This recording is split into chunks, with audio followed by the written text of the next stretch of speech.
By the time he died, on June 9th, 68 AD, Nero had been the most famous person on the planet for nearly 14 years. His name prefaced inscriptions from Spain to Syria. His statue stood in every province, and tens of millions of coins bearing his likeness were circulating throughout the empire and beyond. News of his death rippled across the Roman world as swiftly as speeding ships and galloping riders could carry it. Yet despite Nero's notoriety, or because of it, no fewer than 3 pretenders emerged. The first false Nero appeared in Greece, where the emperor had recently spent more than a year touring cities and competing at festivals. He looked like Nero, could sing and play the lyre, and managed to persuade several units of Roman soldiers that he was the genuine article before being captured and executed. The second false Nero, from the province of Asia, resembled the former emperor closely enough to gain a small army of adherents and the support of a Parthian usurper. A generation later, the third false Nero also enjoyed Parthian aid. Nero's case is of course exceptional, and political factors clearly influence the acceptance of the various pretenders. But the fact that the most recognizable man on earth could be imitated so successfully indicates the difficulties of proving identity in the sparsely documented and tenuously connected classical world. Some of the most dramatic examples involve slaves who were, for obvious reasons, exceptionally motivated to assume false identities. Pliny the Younger, a provincial governor, wrote a letter informing Trajan that 2 slaves, masquerading as Roman citizens, had been discovered in a crowd of legionary recruits. On another occasion, Pliny notified Trajan that a man working in a bakery, revealed to be an escaped slave, claimed to have been stolen from a distinguished Roman years before by barbarian raiders. In a more personal vein, Cicero complained about the disappearance of a slave who had disguised himself as a free man and vanished. The reverse also occurred. Freeborn travelers on lonely roads ran a risk of being captured and chained in windowless workhouses. Even those who were already enslaved had reason to fear such a fate. The household steward of a Roman consul, for example, was tattooed and imprisoned after being separated from his master by a shipwreck. Even when identity theft was less distressingly literal, the stakes of demonstrating status were high. Pretending to be a Roman citizen, for example, was a capital offense. Being able to prove one's freedom, citizenship, legal status, and even, in some periods, religious convictions, might mean the difference between life and death. We'll discuss some of the ways Romans could prove their identity after a brief word about this video's sponsor. Kamikoto makes Japanese steel knives. Crafted with traditional techniques and high-quality Japanese steel, the knives come packaged in a heavy-duty ashwood box, which makes a great gift. As the certificate of authenticity states, each knife has been individually inspected by one of Kamikoto's knifesmiths. And in keeping with the traditions of Japanese craftsmanship, Kamikoto knives come with a lifetime guarantee. I knew that Kamikoto knives were used by Michelin star chefs all over the world.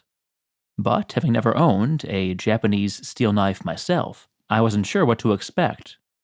So, in the interests of science, I chopped, sliced, and diced this pepper, and I have to say that I'm impressed by how the knife slid right through it, almost without resistance. Kamikoto is currently running a Black Friday sale. In addition to their other discounts, Kamikoto is offering my viewers $50 off any purchase with the discount code ToldenStone. To help support the channel, go to kamikoto.com/ToldenStone and get your knife set today. Returning to our topic. At least in theory, Roman citizens could prove their identity and status with official documents. From the reign of Augustus onward, legitimate children were registered as citizens soon after birth. Parents could request formal documentation in the form of a declaration issued by a local magistrate and validated by 7 witnesses, the equivalent of a birth certificate. Those who gained citizenship later in life were also enrolled on the official lists, which were kept both in their hometowns and at the state archives in Rome.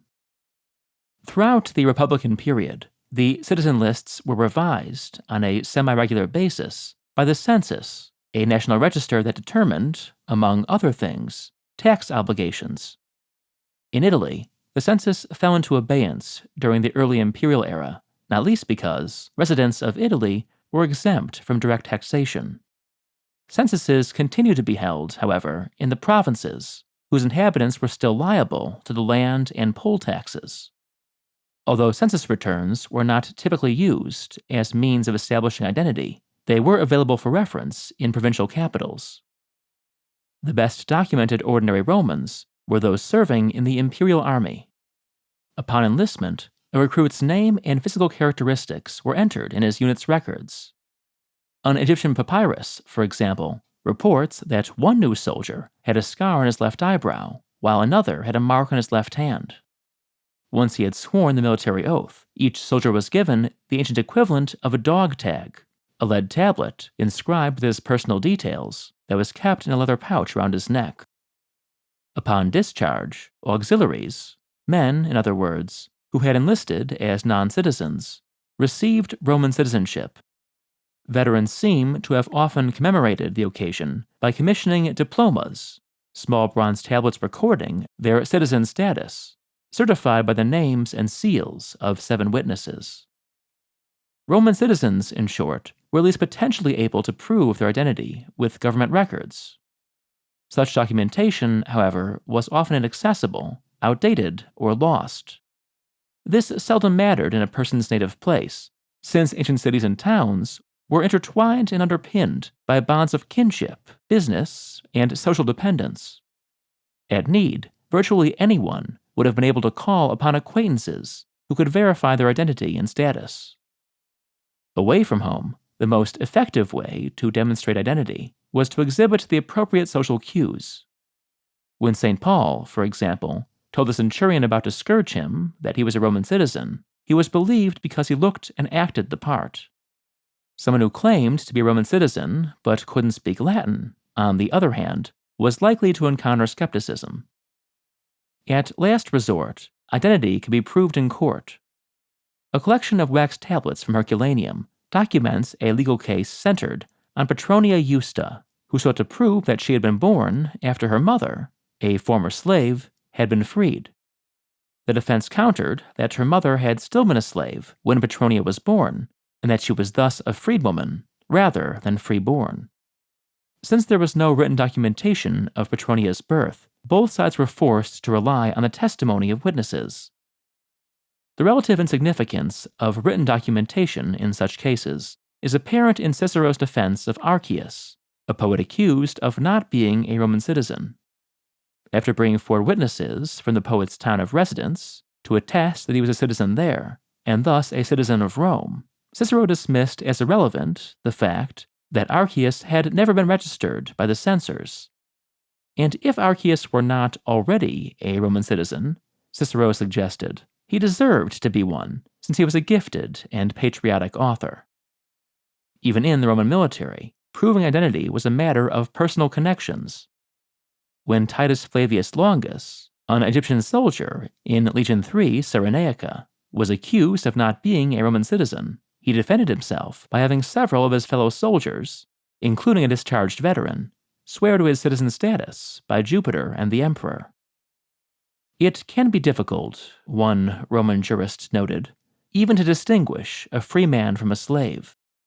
Yet the Romans never ceased to conceptualize status as an attribute that could be performed and recognized, and never ceased to believe that, even among the barbarians, even in the most distant places, safety and assurance would come rushing in response to that simple phrase, "I am a Roman citizen." For more on the complexities of establishing truth in the ancient world, check out my video about how the Romans counterfeited coins on the Told in Stone Footnotes channel. Please consider supporting Told in Stone on Patreon. You might also enjoy my book, Naked Statues, Fat Gladiators, and War Elephants. Thanks for watching.